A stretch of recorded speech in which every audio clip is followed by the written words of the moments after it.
Hello and welcome to another Fantasy Premier League video. My name is Steve and today we're talking about taking hits to delay the wildcard.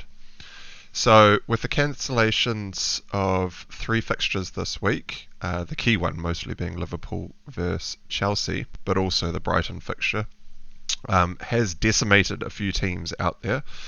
And so a lot of teams will find themselves actually even without a wildcard, having used it earlier in the season. Well, other managers may be looking to delay their wildcard slightly, such as myself. I am looking to use the wildcard in game week 9 for a whole bunch of reasons and advantages that I see, which we'll go over in a bit. But first of all, I thought we'd talk about what taking a hit in a blank game week actually means. It's not actually a -4 hit anymore. It actually gets calculated as a -2. Now, the easiest way I can explain this for you guys out there to understand it is imagine in your team you had 10 playing players, all players blank, so they all just get their 2 points. So they're 1 point for an appearance point and then another point for making it through to the 60 minutes. So every single player in your team gets 2 points. 10 players times 2 points is 20 points. Now, for that last slot in your team, for the 11th player, if you take a -4 to bring someone in, and that player also gets 2 points, obviously you're hoping they get more than 2 points, but let's just say for argument's sake that they only get 2, then the total for all 11 players for your week will be 22 -4, which actually equals 18, whereas your 10 players with 2 points, all scoring 2 points, would have scored 20.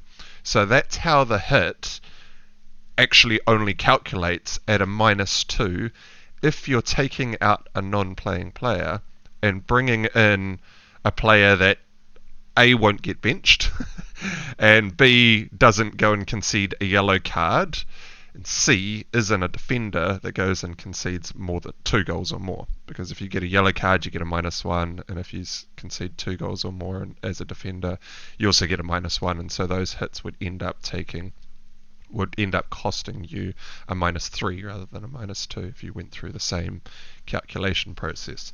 So the hits aren't actually as bad as what they usually are.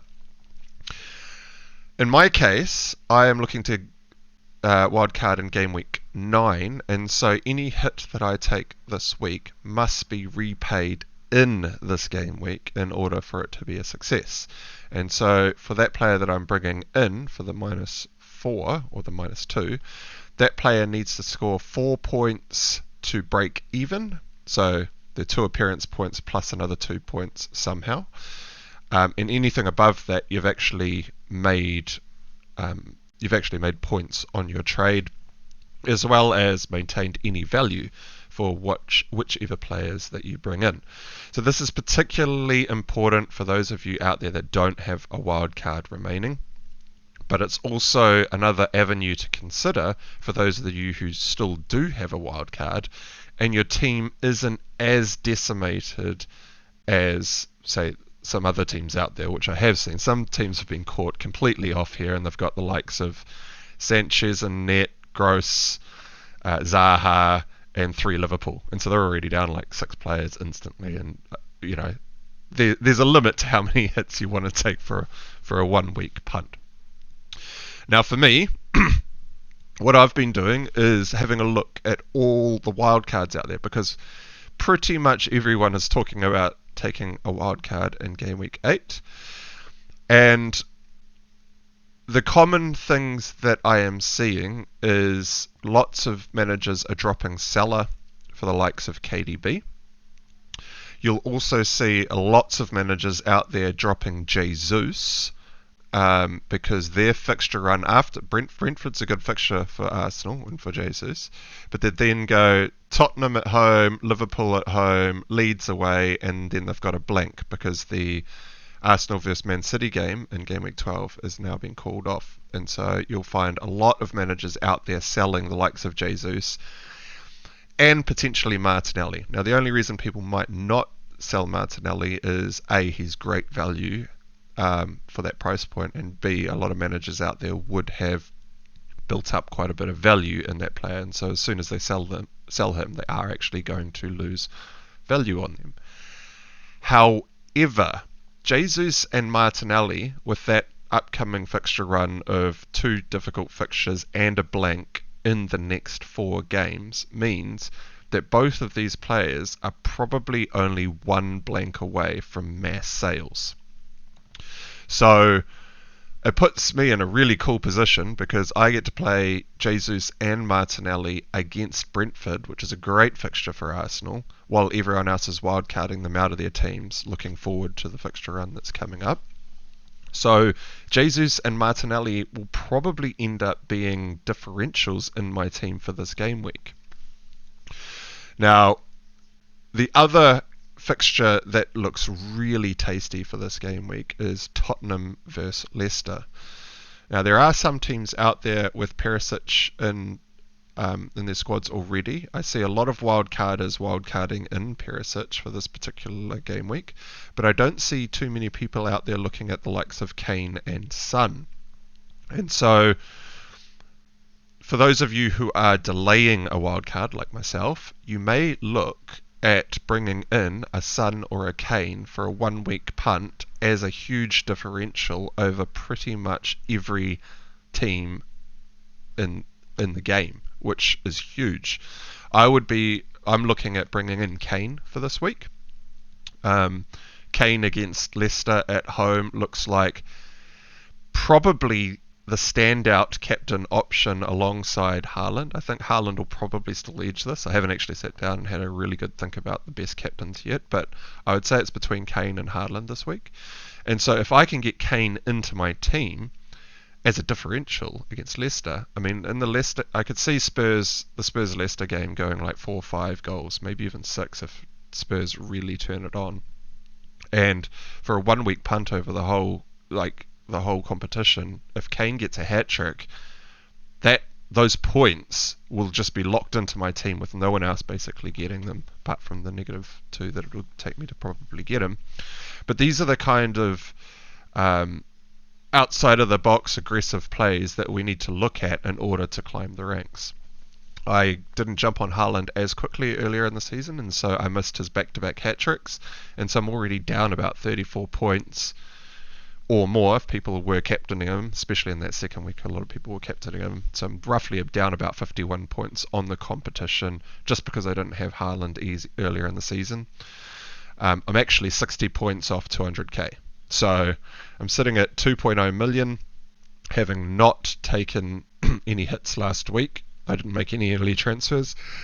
I actually gained 40,000 places, so I went from 2.04 million to 2.00 million just by doing nothing across the game week.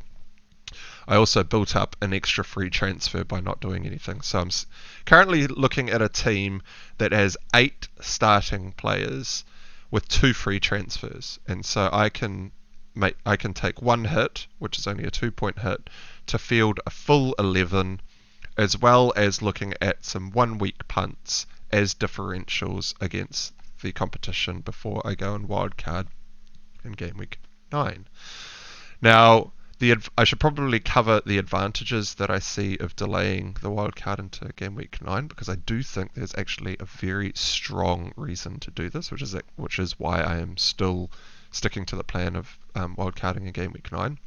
Now, the main things that I had lined up as advantages are it's the international break next week, which is a 2-week break from Premier League fixtures, where all players will go and play for their respective countries in the last international break set of games before the World Cup. And so there'll be lots of players out there that are fringe players trying to work their way into their national squads to go and appear in the World Cup, which is going to be played between game week 16 and 17 in FPL. And so we could see some pretty aggressive, hard-fought games, which could result in a few injuries.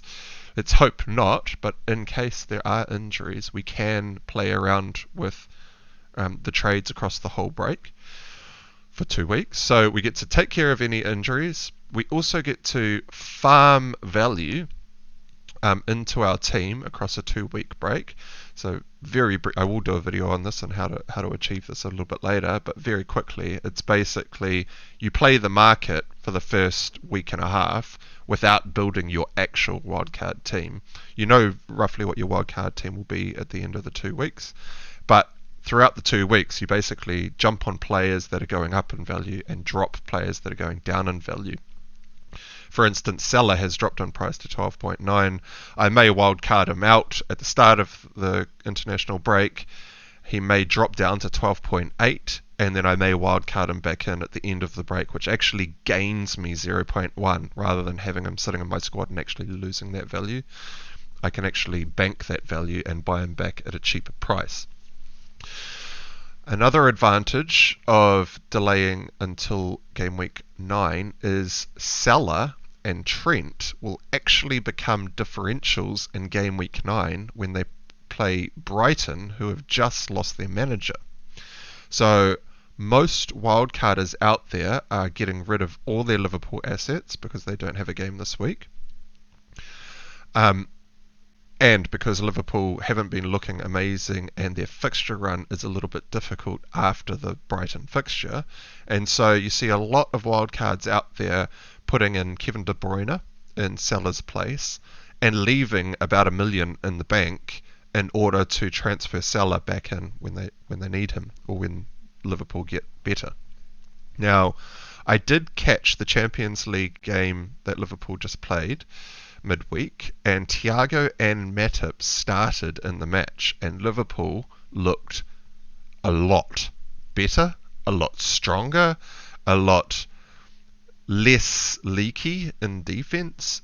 They just looked like a brand new team. And one thing I noticed quite heavily in the match was whenever Matip got the ball in centre back, he has this way of just seeing part of the game and just marauding forward, not aggressively. He just kind of walks the ball forward, but he walks past that first passing lane, gets into the space, and forces a midfielder to come out and slow him down and attack him because he shouldn't even be that far forward, which creates holes everywhere. And you see the movement in behind. Matip plays a nice, easy pass across the lanes through the midfield and into the feet of the Liverpool attackers, and it just works a treat. And it's these little things that the likes of Matip and Thiago will actually change about Liverpool, make them a much stronger option. And so if we are waiting until game week 9 to wildcard, we could look at actually holding on to Salah to play him against managerless Brighton,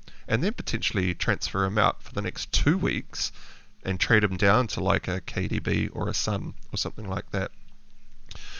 I have also briefly mentioned that in game week 12 there is a blank, and that is Man City versus Arsenal, or Arsenal versus Man City actually. I think it's meant to be at Arsenal's home ground. That game has been postponed.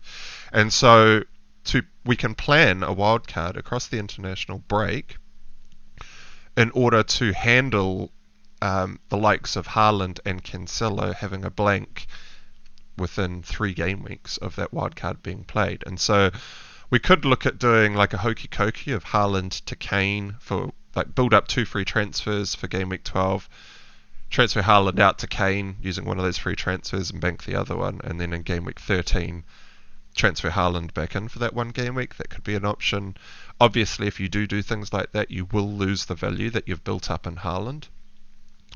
What you will also find is Haaland may also be sold by a lot of managers out there, and so you might also lose that value instantly for that game week. So we'll have to look at what's going on and if there are any other serious injuries out there to any well-owned players, which may change whether or not that transfer is on the cards or not. But you build your wild card across that 2-week break, you handle any injuries that come out of the international break, and you prepare for that Man City versus Arsenal game. So for me in game week 9, I'll be dropping Jesus and Martinelli almost instantly as soon as that happens. And so, the final, probably most important thing is wildcarding in game week 9 means you actually get to choose from a full set of fixtures. You're not having to dodge the likes of Liverpool players and Chelsea players, or a lot of wildcarders out there are knowing that they're definitely going to want James in their team moving forward at Chelsea, and so they are putting him in the squad and putting 6 million on the bench just to get through this game week where they don't have any fixtures. And so you don't have to build a wildcard team in game week 8 with a subpar set of fixtures to choose from as well. So, and the final thing actually for wildcarders is I see most wildcard teams will have James in defense, Cancelo in defense, Trippier in defense. They'll have to bench James to hold on to him for future games, and then they have to fill up that final slot with one more defender, which is actually looking pretty shit. A lot of teams out there actually bring in Emerson for this to play them in this one game week and then put him on the bench. Emerson is playing at the moment because he is playing in the place of an injured player who is coming back from injury, and so anyone who is wildcarding in Emerson for this one game week, that will work out quite well, but then you will be stuck with Emerson until game week 16 when we get that World Cup wildcard where we just get unlimited free transfers. And so with all of those reasons combined, I think taking a hit is actually the meta play this week. And so what I am looking at in my particular team is to get rid of Salah, Trent, and Archer. So if I bring Archer in for gross, we go Archer to Kane to play Kane against Leicester in what I'm predicting to be a 4 or 5 goal victory for Spurs. We take Trent down to Trippier to cover that Bournemouth fixture because I see Trippier's probably going to get a clean sheet and could get an attacking return in this game, could get a monster haul, and so we definitely have to protect against that one player. I'm less inclined to protect against Pope because I think Newcastle will probably score a few goals, and so although Pope will probably get 6 points, he probably won't get many save points because I doubt Bournemouth will get that many shots away, and most of the bonus points will end up probably going to the attackers at Newcastle. And so Pope is not really someone I'm too worried about covering, whereas Trippier could absolutely decimate my team in this setup. Archer goes up to Kane, and we put Gross on the bench, so we actually have 3 non-playing players, and Luis Diaz, Cucurella, and Gross on the bench. And then we've got Salah as the last man to go out, and we have 8.5 million to play with. Now, the current players that I'm looking at is potentially Foden, who started on the bench in the Champions League fixture overnight. He came on at the 58-minute mark in a triple substitution for the last 30 minutes of the match, and so we could see him start against Wolves.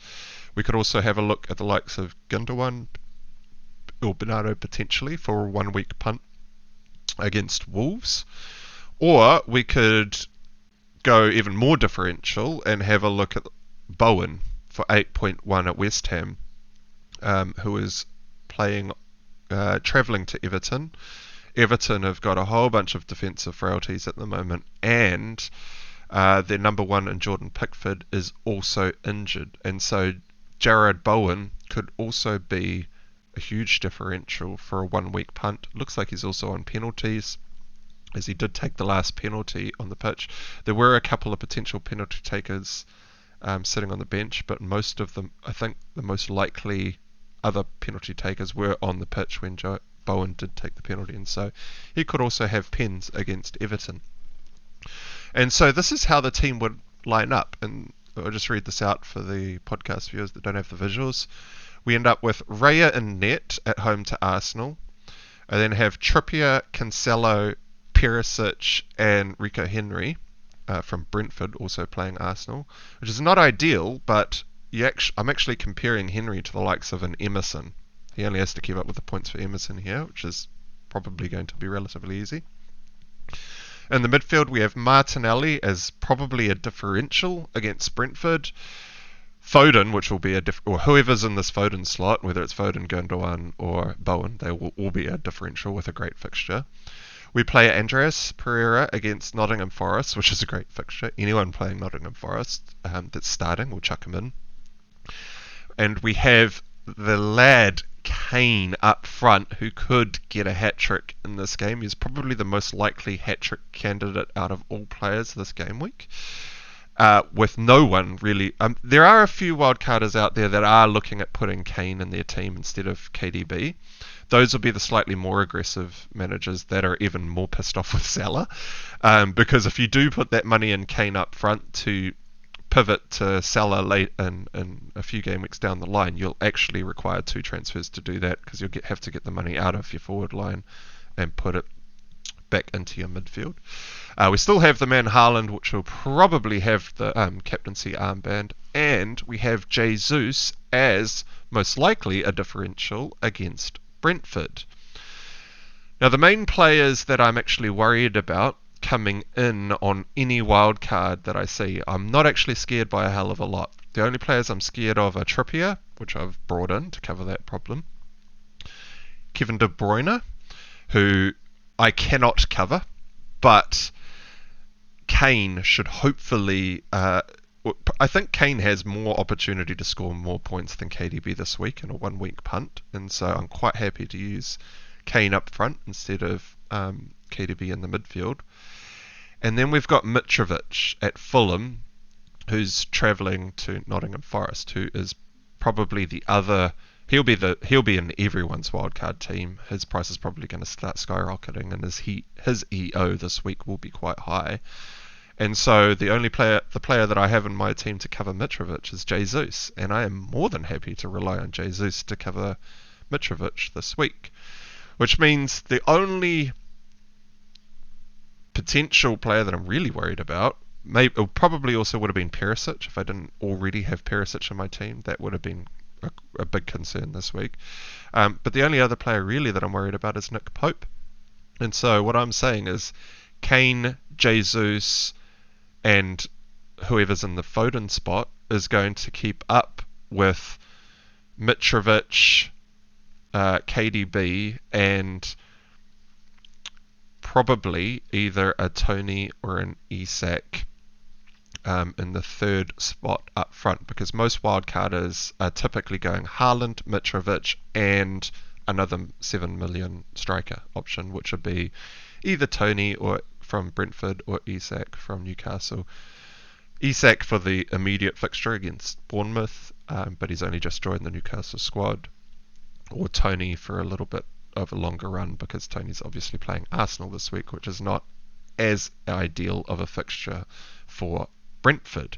And so in my team, I am using my 2 free transfers and taking a -2 hit in order to delay the wild card to the international break.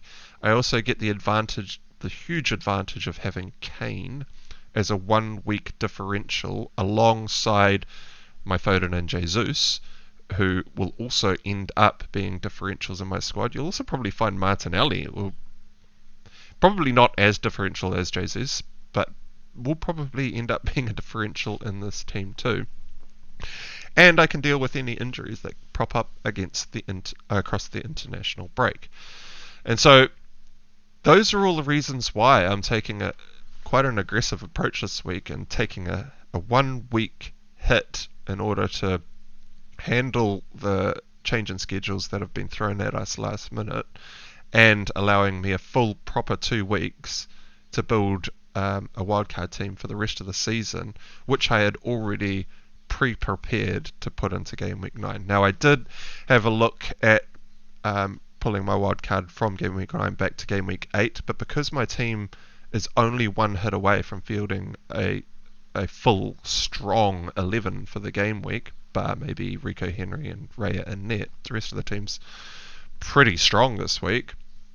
I didn't see how the wild card being pulled forward would actually give me any sort of advantages. It would probably give me a less than ideal team moving forward, and I miss out on these lucrative fixtures in which I could gain the ranks on much of my competition moving forward.